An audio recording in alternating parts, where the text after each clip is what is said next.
Hello, everybody, and welcome to 5785 Pesach Food Practicum. Very fancy name for let's talk about what you're allowed to eat on Pesach and what you're not allowed to eat on Pesach. And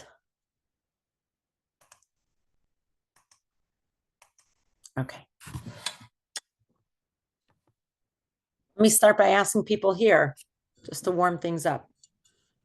Want to unmute and say one thing you know about Pesach foods? Oh, yes. I read recently that chia seeds is kosher for Pesach. Chia seeds is kosher for Pesach. We're going to open up the frequently asked questions, the FAQ, and we'll look at it afterwards. Because they have it listed in the OU book, a particular I'm not arguing with it. I'm just saying that we'll check that. Okay. But yeah. It's a substitute for eggs. That's why it might be important. Right. That's true for people. Hi, Gabby. Thanks for coming on. Yeah, that could be because vegans who use it as a substitute for eggs. Yep. Okay. But what is the basics of Pesach from the Torah? Who knows? Biblical. No chametz. No chametz. But how is chametz defined? Anybody know? Rises. I'm sorry, what'd you say? If it rises. No, yes, 100%. No, you're right. But let's go back even further. How is chametz? Like, is it tomato chametz? That kind of thing. No, the 5 grains. The 5 grains, perfect. Okay, so we're going to open up the guide for our food and toiletries, which is basically what we're going to more or less go through. And thank you. It's exactly that. It's the 5 grains. And I want to differentiate for people also. Well, I know you probably want me to make this bigger. Now, does that make it bigger? Yeah. Does? Okay. People can see it now? Okay, great. Okay. So my husband and I came up with this acronym. I'm sure other people have come up with it as well, but we were watching something or listening to something, and I'm very familiar with it because this plays into the whole gluten-free issue. I personally happen to be gluten-free. Many people have a reaction or have celiac, and in which case they can't use gluten. Now, it's not exactly true to say that Pesach is gluten-free. So we're gonna go over that, what that means. What's a connection Pesach and gluten? But the first thing we're going to do is we're going to say, what is chametz? So Janet, this is what I was specifically referring to. Okay. You were not wrong in what you said. It just wasn't the question. It wasn't what I was looking for, but you were 100% right. It shouldn't rise because we do use wheat flour. What is matzah made out of? It's made out of wheat flour, right? So it's true. But here's what I want to explain. Browse, barley, rye, oats, wheat, and spelt. Isn't that cute the way I did it, the way I made them bigger? Cute. So I know, right? These are the 5 grains that according to halacha, according to Jewish halacha, Jewish law, though only these 5 grains, let's put rice aside for a second, it has a special exception. When you make food with it, what is the bracha that you make on it? The blessing. Either hamotzi, if it's bread, or mizonot, if it's cake or pasta or cookies or crackers or oatmeal, for example, instead of oat bread, right? If it's used like bread and it acts like bread and it's like bread, we generally say hamotzi on it. And if I'm saying something you're not familiar with, please let me know. And if you make it like a cookie or a cracker or pasta or I don't know, give me ideas. Well, barley you just sometimes cook by itself. Thank you. Excellent. So barley could be just barley, right? Well, that's interesting because barley soup. I wonder if you make a mizonot. Barley is a side dish, But do you make mizonot on that? That's so interesting. That's what I'm asking. I don't think so. That is such a great question. I don't actually know. Martin, would you look that up? Or Thea, you could look it up. I don't remember if you make mizonot on barley because I don't know. Like oatmeal, you make mizonot on. But if you're just eating barley, you're right. It's a great side dish or split pea and barley soup. You still see the barley inside. I personally cannot eat it because it has gluten. So I haven't run up against that. But that's a great question. If somebody would research it while we're on, that would be awesome. I don't want to say the wrong one. So all of these 5, now, if you make bread or crackers or cookie or pasta out of let me think of all my gluten-free ones: rice, buckwheat, tapioca, brown rice. What Coconut, else? coconut flour. Can you make? Yeah, that would be Yeah. part of it, but that's not the main, right? Is that the No. main? Not the, It's well, not the main, right? plus it is. It's not usually the main. What else? Any other? There is black bean, cassava, right? That's one that I've been using. I actually was told about it for Pesach 2 years ago, which was really helpful, and I use it all year round. So when you make bread or crackers or cookies or pasta or crackers, cookies, cake, anything like that, you make a shahakol. The simplest bracha that's not specific. Only these 5 grains are what you make those special brachot hamotzi lechem min haaretz. One who brings bread forth from the ground for a bread, and borei minei mezonot, who created all kinds of grain products, basically. That would be if it's a cracker or a cookie or a pasta or any of those things. I want to make sure that that is clear to people, that rule. That is a very important rule in Jewish law. Were you asking a question? Zoom user, otherwise known as Wendy. I like that classy name, Zoom user. I'm going to rename you Wendy if you don't mind. No, it's complicated on a phone. Zoom user? Yeah, that's what it says, Zoom user. But you have to find where to change it. I have to change it then. Okay. Yeah, but you can't. No, I changed it here, but it'll again go to Yeah, Zoom. yeah, I have to change it. I didn't You know have to that. find it in the settings. Yeah. Yeah. But in any case, I would not worry about it because I recognize your face. They can't get away from me. Sorry. So I want to make, is that clear to people? Like that's something that people don't always remember, that because something can taste like a cookie and act like a cookie or a cracker, but it's made of rice flour, but it looks sort of the same as a wheat cracker or a spelt cracker. But you have to know that according to halacha, only these 5. I just want to make sure if anybody, if something isn't clear, please interrupt me or raise your hand, either way. Okay. And if I don't call on you, interrupt me because I don't see everybody while I'm looking at the screen. Okay. Of these 5, only one doesn't have gluten. Which one is that? Yeah. Nope. That was a good try. Barley. Nope. Barley Oats. has. It's oats. Nope. Oats. Oats. Only Oh, oats. I know it's oats actually. Only oats. Only oats doesn't have gluten. And actually, people have celiac who really are not allowed to have any gluten. They have to have oats. This has nothing to do with Pesach. They have to have oats that are not cross-contaminated by, let's say, a wheat field, that they could even have a little bit of wheat. Now you know, like sometimes something has oats and it doesn't say gluten-free because it might be cross-contaminated by a little bit of wheat because they're grown next to each other or something like that. I'm not exactly sure of the farming aspect of it. Okay. These 5 grains, you are not allowed to have any product made of these 5 grains on Pesach except for one product, which is Wheat. Matzah. matzah, not wheat matzah. No. You can Not use matzah. any of the 5, right? The word is Matzah. matzah. The only way you're allowed to eat, I should probably take off the share for this. The only way that you're allowed to eat any of these 5 grains. Oh, very nice, Thea. Well done, well done, well done. Okay, excellent. We're going to go back to what Thea wrote. Thank you for the research. That's actually very important, but I'll get to it in a moment. The only way you are allowed to eat any of these 5 grains, and this file is available for everybody. It's on our Pesach page, so it's not like we're hiding it. It actually was created for you, for everybody. You're only allowed to have it as matzah for the reason that Janet said, that's not allowed to rise.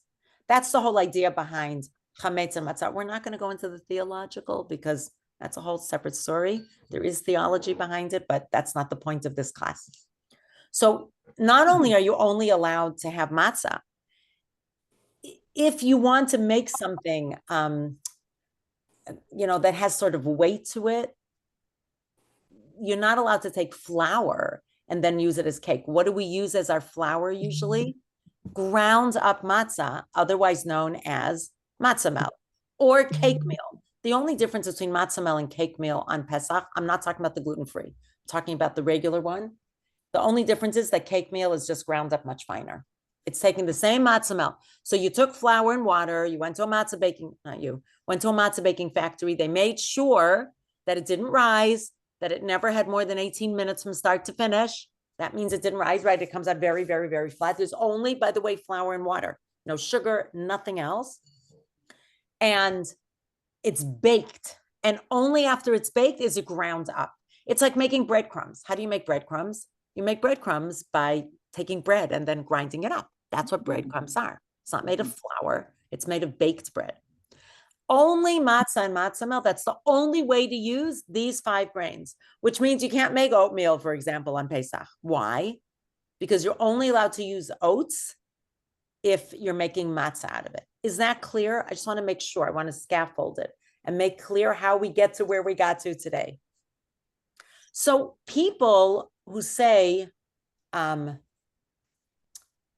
you're making on Pesach, you're making a shahakol cake. That means you're making the bracha of shahakol on the cake. That means it's not made with matzah melt.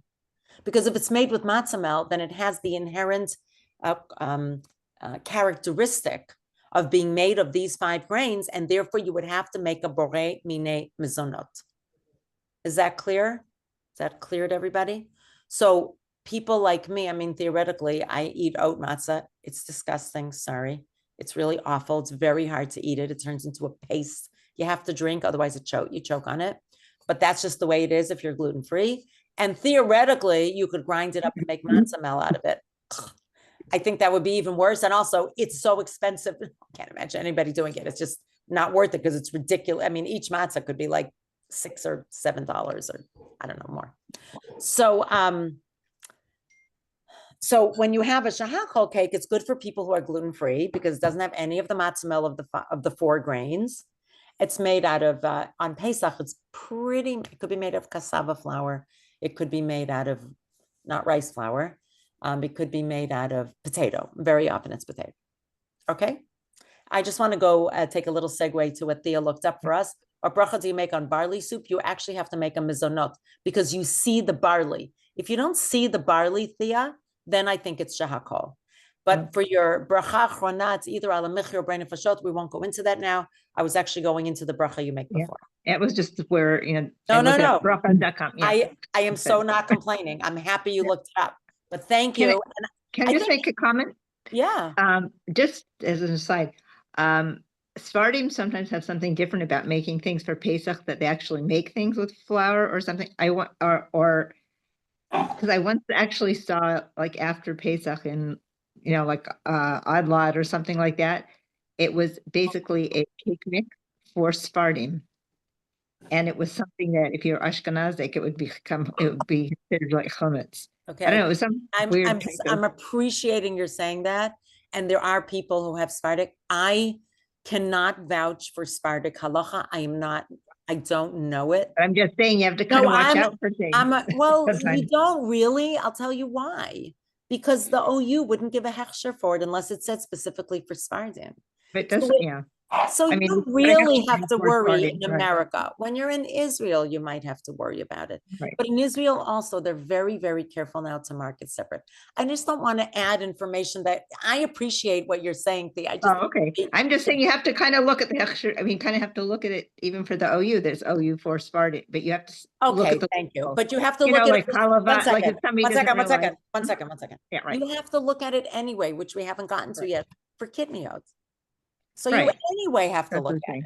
But honestly, in our communities, if you're Sephardi, you know to look for the Sephardic hechsherim. It's the opposite. But I'm just saying. I know. I don't know to look it in now because just in the. I don't think it looks that way. I think that when you go to the Pesach stores, go there, they'll have a special section for Sephardic. It just in America. I don't know, but if you go to like ShopRite or something like that, you might not see it. Oh, really? They might have. I've never seen that. Yeah, I have seen it in Shop and Stop. And then how would you know? Does it say for Sephardim? I mean, it was something like a tahina, but it's not this one, but you can't see it.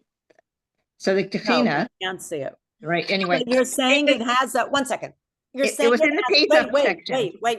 Stop. Mm-hmm. What does it say on it? It says OU Pesach? Something like that for Spartan. What does it say?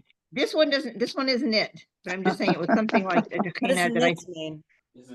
What I was holding. Got it. So I'm just saying I did see something like that I happened to buy for during the year because I just bought it because I saw it.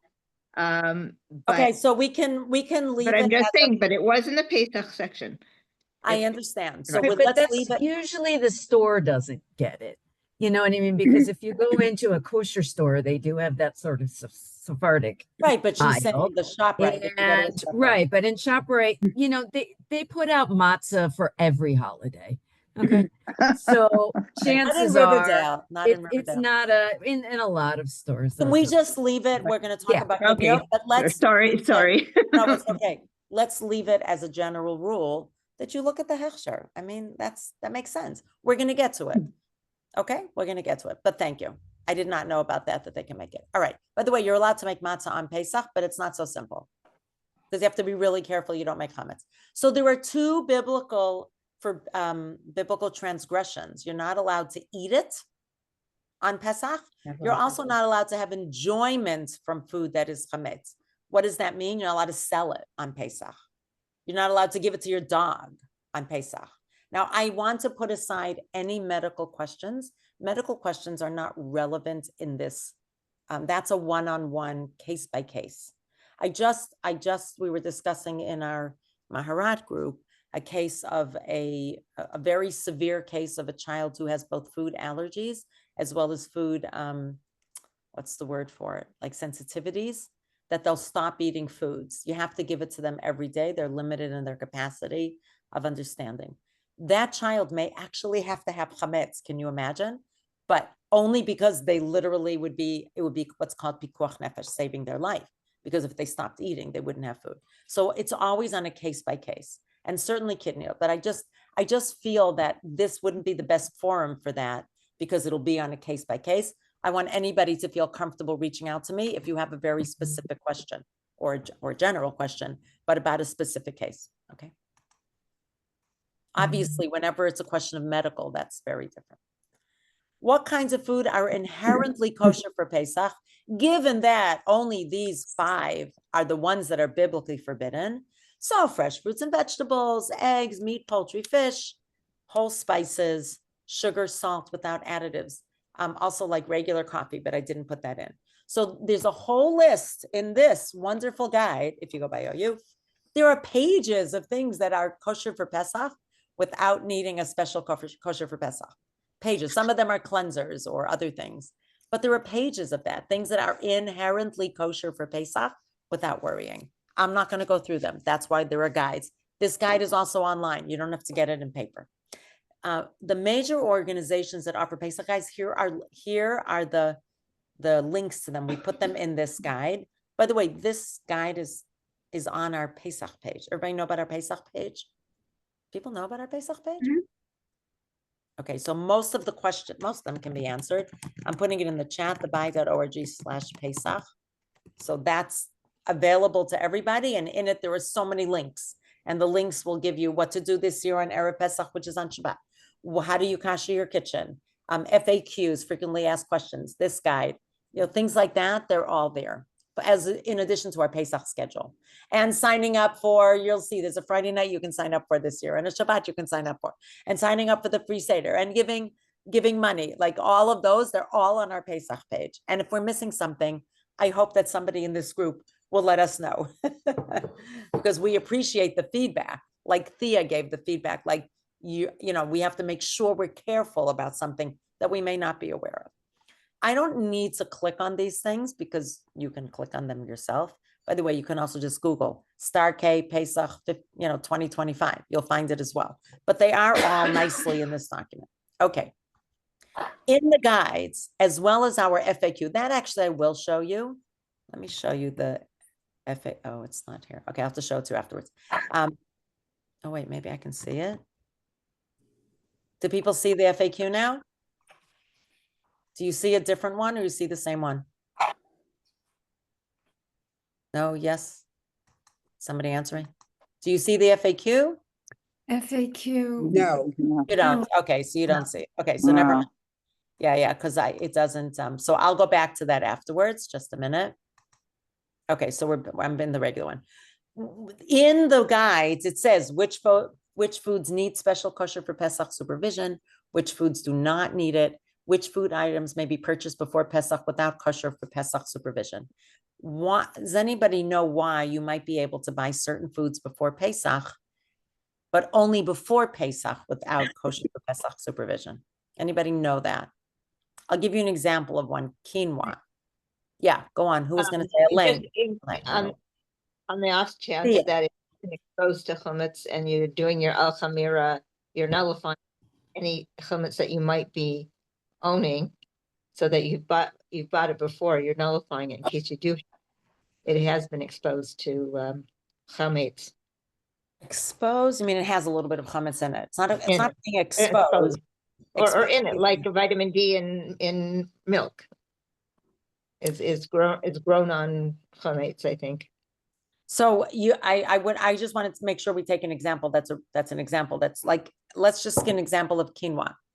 If you bought quinoa before Pesach, that doesn't have kosher for Pesach supervision. Okay, let's say a closed bag, a new bag.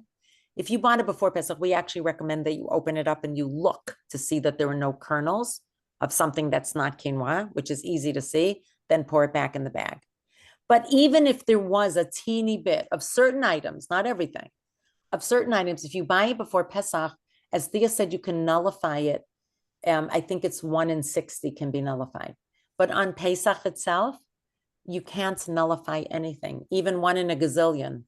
Even if there was the teeniest bit of chametz, you wouldn't see it, you wouldn't know about it. It cannot be nullified. That's why there are some items that may be purchased before Pesach without kosher for Pesach supervision, but not on Pesach itself. People with me on this? And you just have to go through it and see.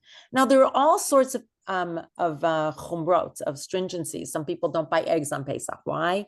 Maybe the chicken ate chametz or the feed. And then it might be on the egg. People don't buy dairy products. Nowadays, it seems like they wash the eggs. When I remember getting them, they came from the farms. And they did have crap on the eggs. They actually did have stuff on the eggshells often. But nowadays, everything is, eggs don't keep as long as they used to because they actually do wash them. Yeah, but I'm not talking about the fact that you and I might buy eggs. I'm talking that there are people who still will not buy eggs. Oh, right. Yeah. You will still find people who won't buy. That's what I wanted to say, is that no matter what I tell you here, there are always going to be people who keep more stringent. And that's very common in the Orthodox community on Pesach, which is why there are some people who will not eat at anybody's home on Pesach. That's what they do. They'll invite, but they won't eat at somebody else's home. That has been the custom in their family. Maybe they're willing to eat by their family. I don't know, but I'm not arguing with you, Thea, that you can. I'm just saying you'll find, there will be people who will No, not. but I used to see it a lot though in the kashrus magazines about not buying eggs before Pesach here. Not buying before Pesach? I mean, buying it before Pesach, not buying on Pesach. Not buying on Pesach, yeah. Because of that, because that you should have it beforehand, buy beforehand. It was like milk and you bought beforehand, but nowadays I haven't noticed that. And I think that's because now all the eggs are washed. Yeah. And they also don't keep as fresh as long because of that washing, because they've now taken off a coating off of the outside of the eggs. Got it. Okay. Now, once you have these guides, you can look through them online. You can look through them if you have them in paper. I don't know. I know the OU puts it out in a booklet. I don't know if anybody else does. Now I want to talk about kitniot or kitnius. Kitniot. Here's the thing. Among Orthodox Ashkenazi and some Sephardic Jews, the custom during Passover, it is true, by the way, there are certain Sephardic Jews who also don't have kitniot or don't have some kitniot. They're like Moroccan and those from Tripoli and Yemenite, like they all have slightly different which foods they eat and which foods they like. Moroccan, I think she said that my friend told me they eat everything except for rice for whatever reason. So they refrain not only from the products of these 5 grains. Remember, the 5 grains are biblical, but also from other grains and legumes. Why? Basically because they thought, the rabbis, the sages of those communities thought that people might get confused. Like cornmeal, for example, does look like flour. It does look like flour. So therefore, you're not even allowed to have corn, not just cornmeal, for example. So each community found certain products that they felt might be confused with real chametz. So they created what's called a gader, a fence around. It's what in halacha, when you create a fence around something. So that means you put an extra prohibition so you won't get to the biblical prohibition.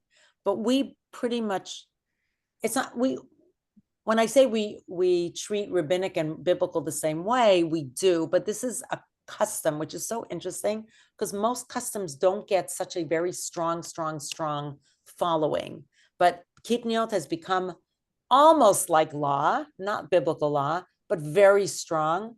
And on the other hand, because it is a custom and it comes from rabbinic, in times of need, it's easier to kind of undo it, to release it, to annul your vow and eat it. For example, people who are vegan, who really don't have dairy and they don't have legumes on Pesach. They might have nuts and quinoa, but they literally don't feel full, like they don't have enough protein.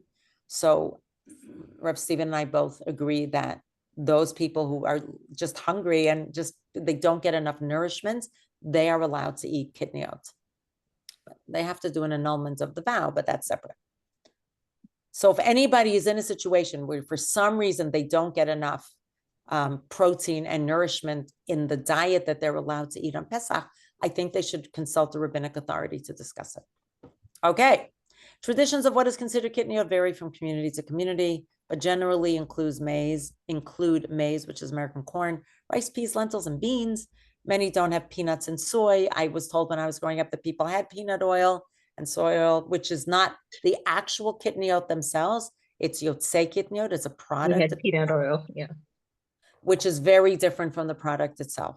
We are strict on kitniot derivatives. We are, but you should know in Israel, many Ashkenazim, not everybody, but many, because there's so many Sephardim and Ashkenazim and so many products that over time, Ashkenazim have become, and there are rabbis who give this as a halachic decision, are much more lenient for sure on derivatives or when there's additives like corn, corn syrup in an item. You don't taste the corn, you don't see the corn. So there are many places where they relax it. And I know many people who now they might not eat corn or eat rice or eat legumes or eat beans, but they will eat additives or parts of their food that it's added to it where you don't see it or taste it. Okay, here's the thing. This is really important. People in America, at least, very often equate kitniot with chametz, and it's not the same thing. Kitniot are not chametz, or we wouldn't be able to relax and allow people to eat them. We don't have to sell kitniot. We don't eat kitniot, but you can derive hana'ah, enjoyment. What does that mean? You could give it to your child or somebody who needs to eat it. You can give it to your animal. I mean, if you have pet food, generally the pet food is going to have kitniot. You can derive benefit from it, but we don't have to sell kitniot. You don't have to put your rice and your corn, you can close it off so you won't eat it, but you don't have to sell it. It doesn't go together with chametz. I just want to make sure that message is loud and clear. Okay. Now, there are now we're going to get to some of the things that I heard from people. What is the status of these seeds? This is in our FAQs probably as well. These are not considered kitniots. They actually are allowed to be bought whole without kosher for Pesach supervision, because if they're not kitniot, if they're whole, there's nothing in it it's like a raw fruits or vegetables, similar. But if they're grounds, they need it because you don't know the manufacturer, you don't know what else they ground. Maybe they ground kitniot in the same machine right before. Maybe there's some contamination. That's why things that are processed or ground, you don't always know all the steps.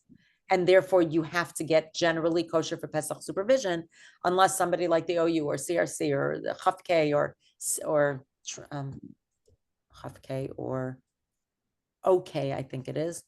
Unless they gave they said you can get it without supervision. Otherwise you can't. Not so much worried about chametz there, by the way, not so much. Usually we're more worried about kitniyot. That's a part of the process. But here we go. Who said it But before? there's Foxy? Oh, I one- did. Okay. Wait, not all at once, not all at once, one at a time. Elaine, Yes, chia seeds, there it is. there you go. There you go. Cumin, Made my Wow. day. chia, and pumpkin. Now I want, go Good. Elaine. Who else wanted to say something? Okay, Thea again. Just about, I think it is, is it pecans? One of the nuts that they sometimes use oil, is hummus in it to, I don't know if it's to clean out the bugs. So I noticed that so that you can't have, where it's like in little pieces chopped, I believe. Okay, Pecans. but One no, of the I'm not nuts, disagreeing, but you're gonna find that in your list. Like, we don't have to, right? we No, don't have but to go other through nuts, each. it's not a problem. Yeah, but it's just one nut that Mm. is, when it's not So whole. then you will look it up and you'll see that it needs kosher for Pesach supervision. So what Right. you're pointing out that we have to be careful. I agree. Right. Everything has to be, we have to be careful. And of course, chametz is completely different category than kitniyot. So on the other hand, all of these are considered kitniyot. Beans, buckwheat, which is Kasha. kasha, right? It's known as kasha. Caraway. See, like caraway and flaxseed seem so similar to me. So I wouldn't remember on my own which one is kitniyot, which isn't.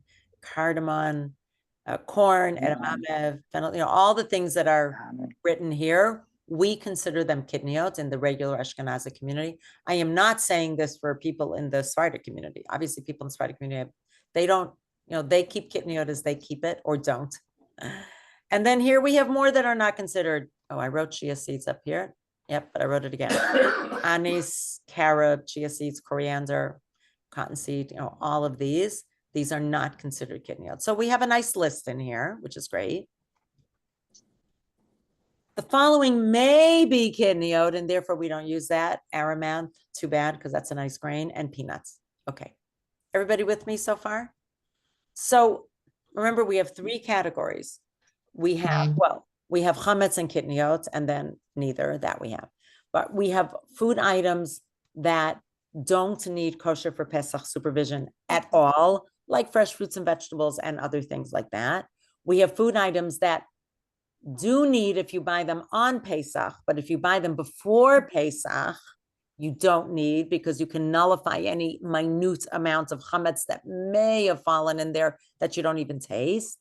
And then we have those that always require kosher for Pesach. Like, it won't help if you buy it before because it may have something in it. So those are the different categories. Okay. Now, a lot of us, of course, shop in kosher food stores, so that makes it easier. But just so that you understand where this is coming from. Okay. No, that's not what I wanted.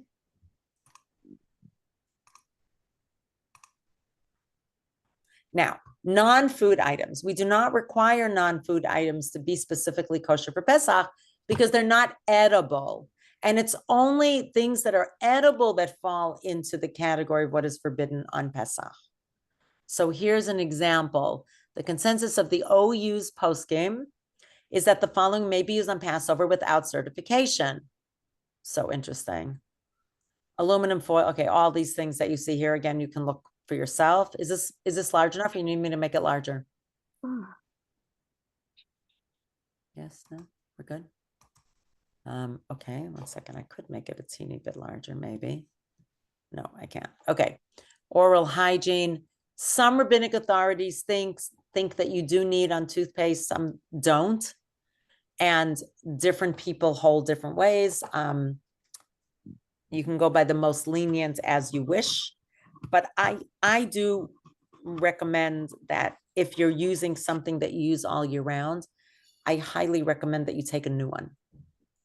Because toothpaste, toothbrush, things like that, I'm talking about things that go in your mouth, they're just around your mouth and around chametz. It doesn't feel right somehow to use the same one. I mean, you could squeeze out some, clean it off well, you could, but it's usually recommended if you can. Toothbrushes, I highly recommend that you it's a good opportunity to get a new toothbrush. Okay, this is so interesting. It turns out, so some people like to barbecue on Yom Tov because you're allowed to, right? On Yom Tov, you're not allowed to strike a match, but you're allowed to cook and you're allowed to pass fire. So if you have a fire that's lit, you can light a barbecue. So the following, just put it in here, that the following may be used without kosher for Pesach: loose charcoal briquettes, all unflavored, like this is from the Star Cake. But obviously you can look it up yourself. These are just examples. But here's the thing. Oh, wait, I didn't even put it in here. I put it somewhere else. There are some that have a chametz paste on them that kind of glues it or covered. So you actually have to know which ones. Like you would imagine that, but the charcoal, it's true it itself isn't edible. You don't eat the charcoal, but it has heat that's going to diffuse any chametz that's on it. It's used for food. So there are nuances in these things, and you have to look things up. Toiletries. All products unopened is great. If it's open, inspect visually for chametz. New toothbrushes are highly recommended. All unflavored floss and picks don't need kosher for Pesach, wax or unwaxed, but if they're flavored, they do need it because you don't know what's on it. What if there's something with kitniot? You're actually putting it in your mouth, so you're actually swallowing kitniot. There is a halachic debate, as I said before, about whether these are considered edible. I mean, I personally, we were brought up that, and I know there's who to rely on, but if you're only comfortable having kosher Pesach toothpaste or mouthwash, that's fine. And it may very well be that the one you use year round is kosher for Pesach. You'll find it under the, here. This is a nice one page. I'm trying to remember who this is. This is Star K. This is Star K. Here, I'm going to even write it. I'm going to put it at the beginning. Star K. There we go. Star K kosher for Pesach toothpaste is mouth. So you can find it, and you'll probably find that a lot of them are ones you use anyway. But always feel comfortable to reach out to us. You know, we have the WhatsApp group, so you can ask questions if you don't know. Medicines. This is very important. Any pills that you take that are not chewable, let's start with those. Anything that you swallow is not considered what we call derech achila, the way we eat. So remember, you're not allowed to eat or get enjoyment. Well, then I guess you could say you get enjoyment out of it. That's true. But remember, we said only something that's chewable or edible, only food. So if you don't chew it, it's not considered food. It's not like a chewable tablet, like kids get vitamin tablets, right, that are chewable. So if they're swallowed and not derech achila, and like even a dog wouldn't eat it, they may be swallowed on Pesach. So you can take all of your pills that you usually take, just swallow them. Gel caps are actually an exception, as they may have chametz. You can check on the ingredients, and still, if it's possible to find a replacement, you should. But if not, you must, if you need it for your health, please take it. So here you see the preference. First of all, if you can avoid gel caps, if you can find out what's in it, if you can find something else. But if not, and that's the only thing you can take, and that's what you need to take, then please take it, because medicine and health is important. We are much more lenient, of course, about medicines containing kitniot than we are about food containing kitniot. Does that make sense? Like some people have to take certain medicines. So that's much easier to say, you know, you're going to, if you need that medicine, I'll give you an example. I have to take calcium every day. Now, I can't take calcium tablets. They just hurt my stomach. I just can't tolerate them. So instead, I take this Viactive calcium chew. It's it's like a chocolate chew. It's tasty even, but it has kitniot in it. So I asked my doctor, and he said, no problem, that for 8 days, you won't take it. It's not even 8 days, because you can have it on Erev Pesach, and then you can have it on the last day of Pesach once Pesach is over. So it ends up being only 7 days. But he said, there's no problem skipping it for a week. But what if he said to me, you absolutely have to have it, but I can't stomach the regular calcium? Then I probably would end up using it. So that's why you have to consult a rabbinic authority. And the first thing that the rabbinic authority says to you is, what does your doctor say? Can you skip it? Is there something else you can take? And if you can't skip it, and there's nothing else you could take, and it has kitniot, it's no problem at all. And if it has chametz, then we have to talk about it and see what we're doing and how important it is, etc. Vitamins. So again, they can be considered, you know, there are many vitamins that are used that are as important to our health as medicine, like it's a type of medicine. And if they're not chewable, no issue. Same thing with medicine. If it's chewable, check with your doctor. If it's important for you to take it, treat it like medicine. And again, if there's a way to check it out. So look at your medicines a week ahead of time so you have time to check it out and see if there's any problem with any of them. Pet food. Anybody hear of pets? Yeah. So remember what we said, you can get enjoyment out of edible food. It has to be edible for a dog, meaning pet food, any kinds of pet food. So no problem giving your pet foods that have kitniyot in them. You don't even have to worry about it. There's no halachic injunction against it, zero. But what if your pet requires or will only eat a chametz diet? It's possible, and there are pets who are very sensitive to changes in diet, especially like cats, I think. Maybe rabbits, I don't know. But I know cats are much more sensitive than dogs as a rule. Sometimes your dog will just stop eating. I mean, they actually won't eat food that doesn't taste good to them, which is interesting.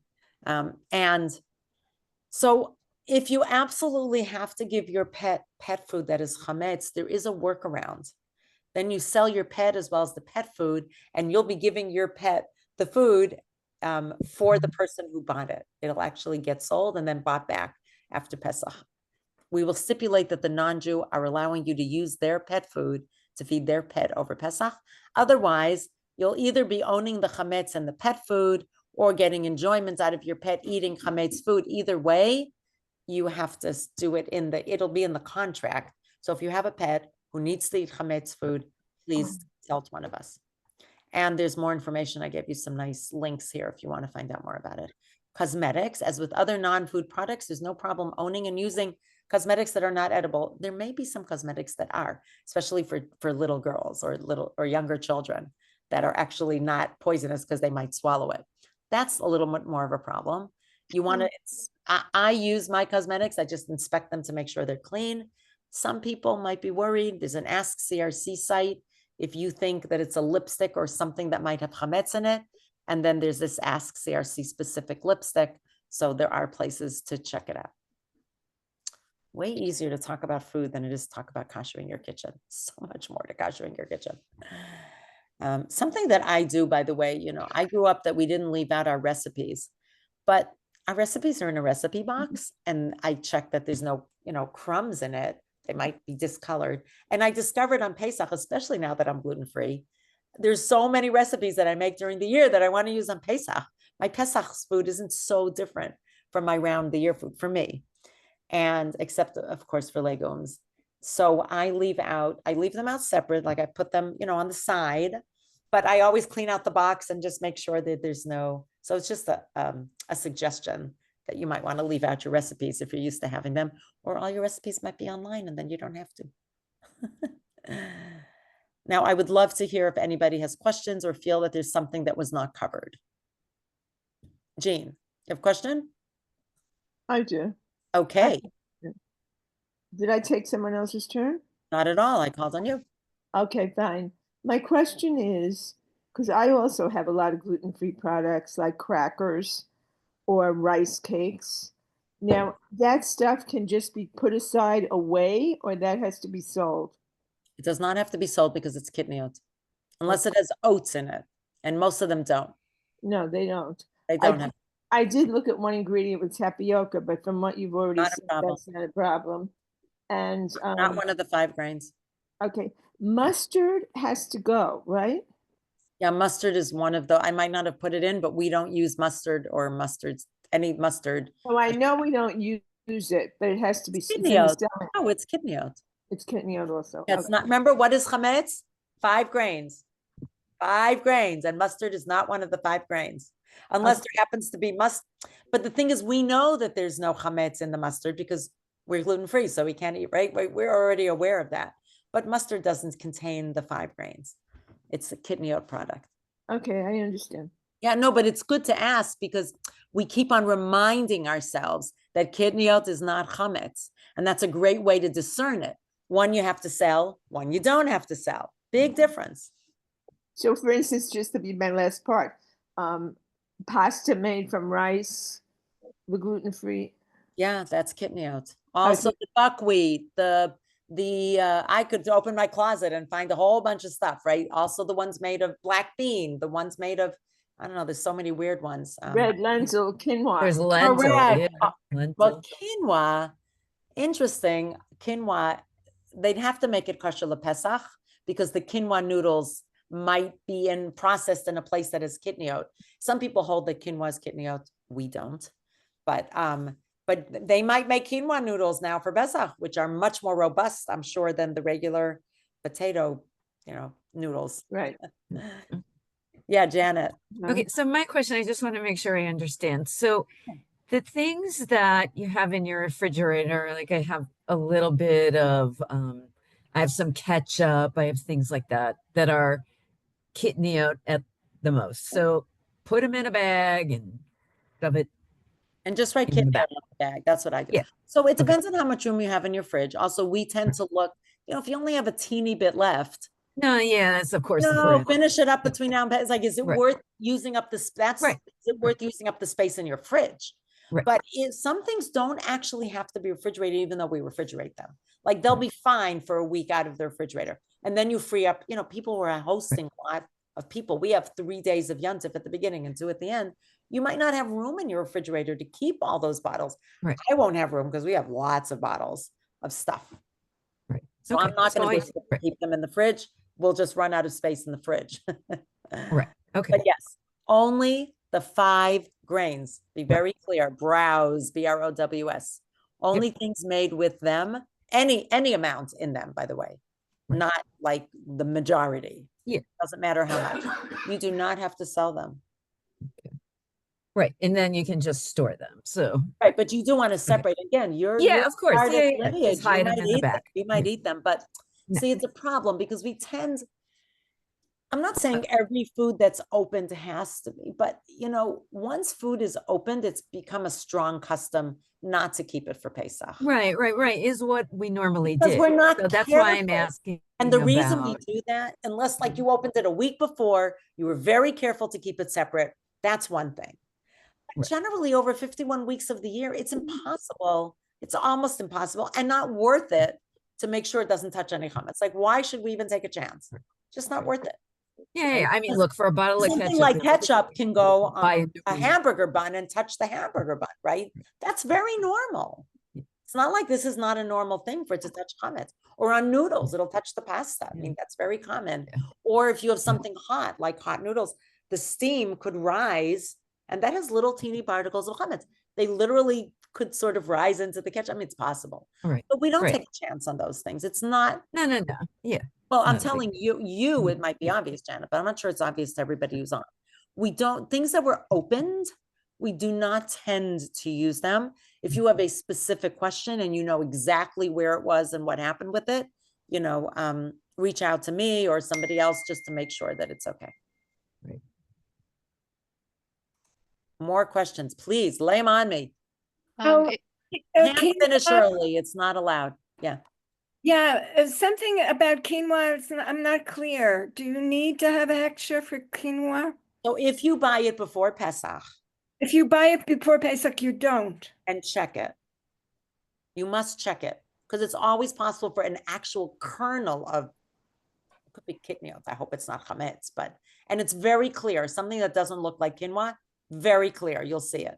There are many Sfardim that when they buy the rice for Pesach, because they eat rice, they check it 3 times. 3 times. Not everybody, maybe. Like they're very careful. It's not just, we don't just take it for granted that it's okay. So quinoa, and I think we wrote that in our FAQ. So please look at our documents, print them out. If you need us to print it for you, let us know. We'll be printing some of them, but people either have printers or they look at them online. And we try to write the answers to those kinds of questions that are frequently asked. Like you're not the only one who asked that question. So we already put it in our documents because we know that people are going to ask the question. Okay, now the question about buying dairy goods. Okay, so all the dairy goods that are processed, like cottage cheese, sour cream, butter, they all need the hechsher for Passover. As far as I know, yeah. But milk you could buy before. So milk, I'm going to open up. Give me a second. I want to read to you what we put in our FAQ.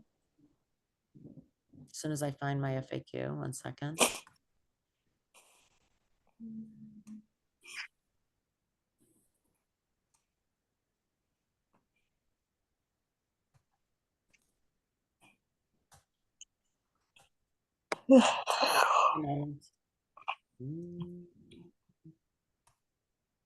Nope, not that. Okay, one moment.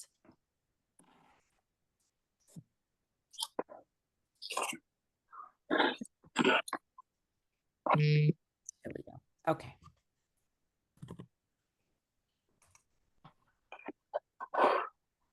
Okay, people see this? Yes. No. Yeah. Okay, these are free. FAQ means frequently asked questions. So we're gonna look up what Jean asked about milk. Let me just see. I'm looking, just a minute.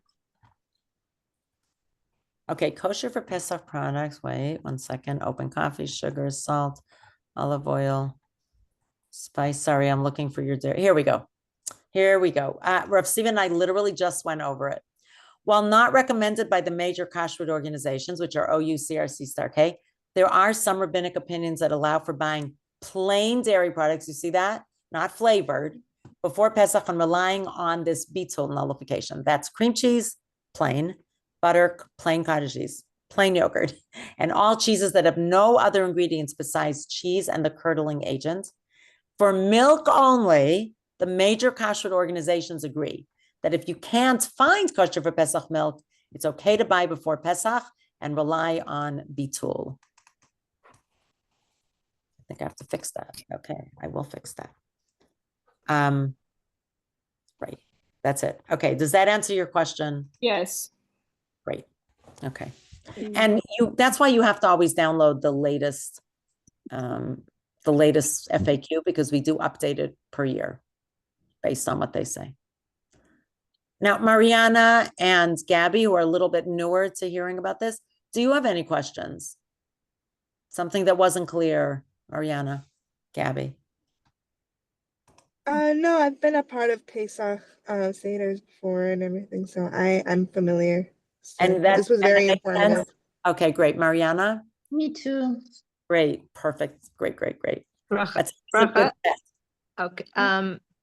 One thing haven't seen anywhere is parchment paper, because parchment paper has, I know, some sort of silicone coating on the paper. When you say you haven't seen it anywhere, what did you mean by that? I mean, on a kashrus list, I haven't noticed it. So that's I think interesting. it's probably okay. It's I don't, but So 1 second. So basically certified it's products, not an OU.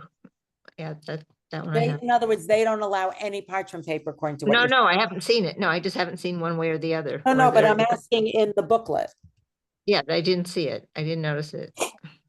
So parchment paper, here, paper, plastic wraps, foils, and candies, and candles, sorry.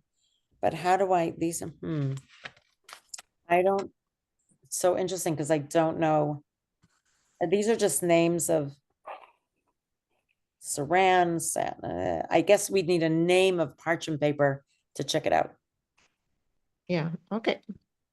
Patty, I don't know what these are. I'm not familiar with them. But you know what? I have a suggestion for you. You should go to a kosher store and see what they have. See if they have it. That would be easiest. That's true. Okay. I don't know about that, so I rely on the Great. kosher. That's why it's great to have kosher organizations. It's true.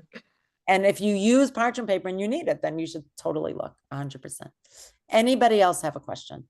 Bracha, I think I saw it on your paper, like as you were scrolling down, it says something that some people don't have the custom to sell things like Yeah, you want to talk about that? pasta. Yep. So yep. like what would you say about that? Would you say it's better to get rid of your real chametz like pasta as opposed to selling it?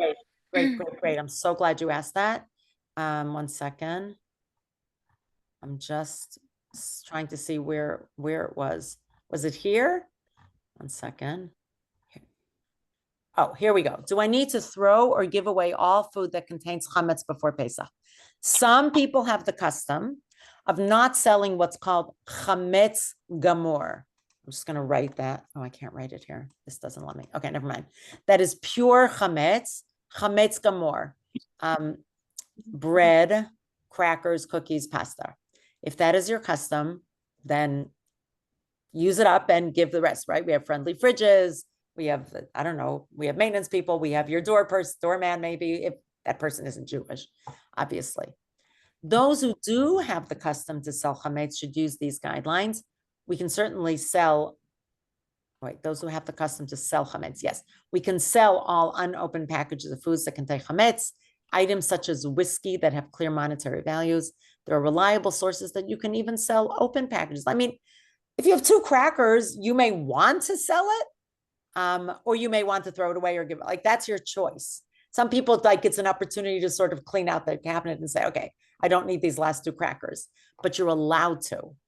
Any chametz that is sold should be clearly separated and marked in the freezer or refrigerator or behind a closed and taped closet door.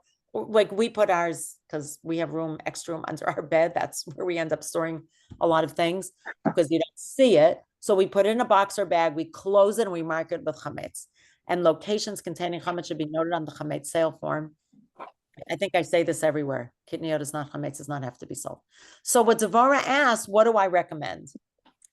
I recommend that you follow your custom. And if you don't have a custom, you can sell chametz. That's basically how I would say it.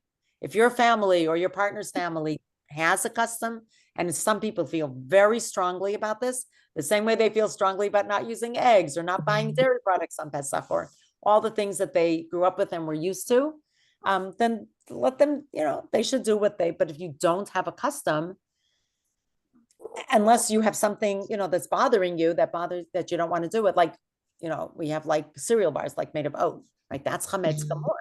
So, some of it has to do with money. If you don't have a custom and you have a decent amount, if it's 1 or 2 granola bars, that's one thing.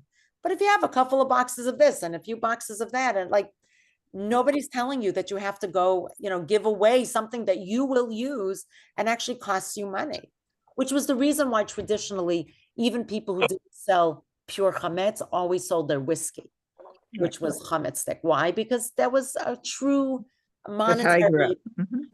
What did you say? I said that's how I grew up. Yeah.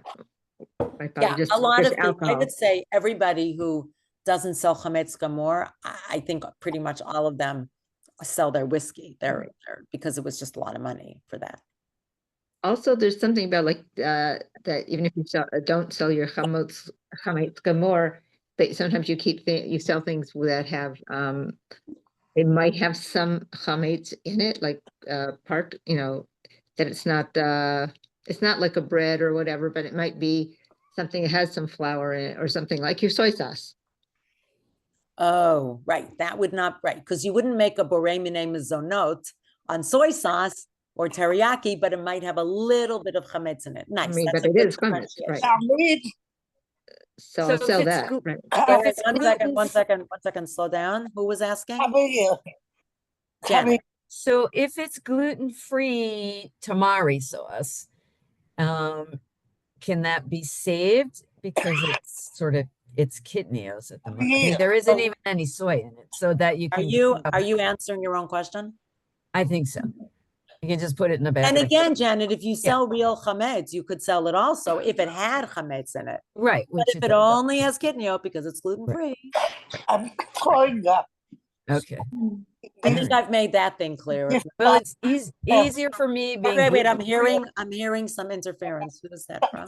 So if it's because I'm gluten-free and grain-free, somebody's talking. 1 second. Can you just mute people because I don't know where the noise is coming from and it's a little hard to hear, Janet. So I'm just muting people until, if you want to say something, please feel free to unmute. Okay, try again, Janet. Thanks. Yeah, no, so I was just going to say, because I'm gluten-free and pretty much grain-free, the only real chametz that I have is 3 boxes of cookies that somebody gave me for Purim. Otherwise. Wait a minute. That's chametz stick? Yeah, the cookies somebody gave them to me. Oh, I don't understand. If you're gluten-free, why you keep, I'm just questioning. No, I mean, because I put them out for other people. I don't need them. Oh, for you put them out from other people. It doesn't matter. But the thing is, Janet, and it doesn't matter if you have a lot or a little. Right. The question is if you want to keep it. It's nothing. Well, it's not opened. It's not open. It doesn't matter if it's open. So, okay.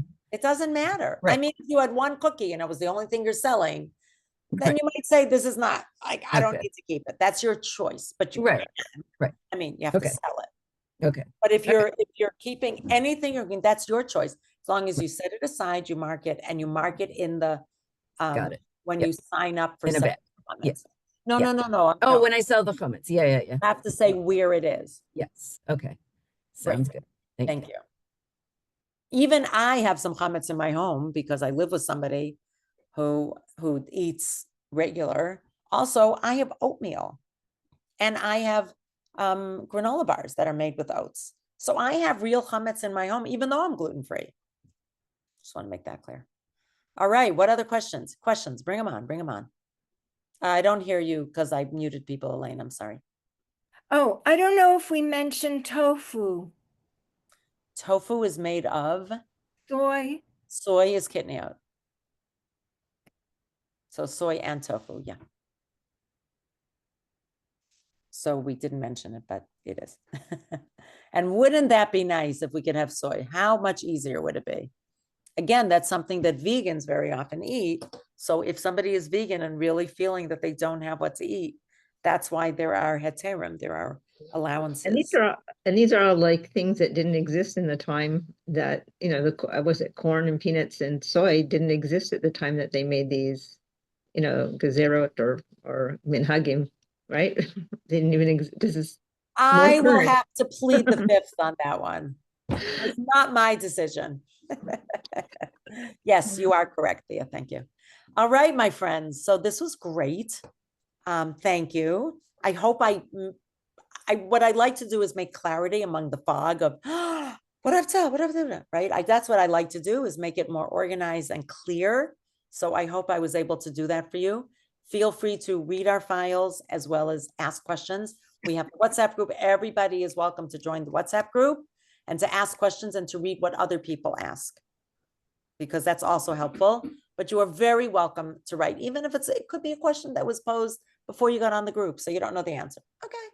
I just would ask respectfully, if you can, to see if we have it in our FAQ or if it's in the OU guide. I mean, now here's the thing also, something we do, because we rely on all these kashrut agencies, the four that I mentioned, the CRC, the OK, the CHAFK, the OU. Star K. Oh, that's what it is, Star K. I know I got that wrong. So we take the most lenient position of these four. Why not? I mean, for us, there's no reason not to, because we trust all of them completely. So if three of them said they don't have quinoa, but the fourth one said that they do, if three of them said you can't have, milk before Pesach or whatever it was, but one of them said yes, we would say, but we would write if somebody asked, what about this? And but a lot of the times I just look at all four of them and I just compare. That's what I do. I mean, I sometimes think that over time people have asked many questions, so I don't get as many of the regular questions anymore. At the beginning, people were asking tons of questions, and slowly over time, people are more familiar with the answer, and they go into our documents so people can find the answer. But sometimes people, often will still feel bewildered, and they're like, I can't look at 4 documents, which I understand. It's a lot. So I'm very happy to field those questions, really. And I really mean that from the bottom of my heart. It's more important for me that people should be calm as Pesach comes and to get their answers and to be as lenient as we can halachically. Never want to go outside halacha. Chametz is chametz. Kitniot is kitniot. Like, we don't transgress those unless we have a reason. Certainly not the chametz part. Please join the group, ask questions. If you're feeling overwhelmed by something, please reach out to me. I can probably help. I won't say underwhelm, but take apart the overwhelming. And please, because I really try to make Pesach easier. I also have good tips for how to do Pesach to make it less overwhelming. That's some, my own personal tips just from experience. So that's about it. Thank you very much. My pleasure. Thank you. Bye, everybody. Thank you. Sameach. Bye. Bye.